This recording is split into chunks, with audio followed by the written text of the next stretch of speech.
بعضی هم میگن همین خدا کریمه، ایده برد زبونشونه که میگن.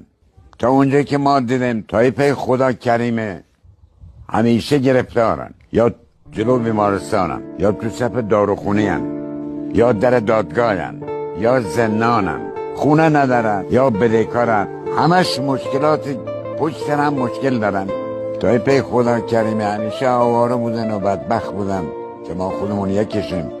تایپه زیادی هم مثلا یکی دوتی هم نیستن.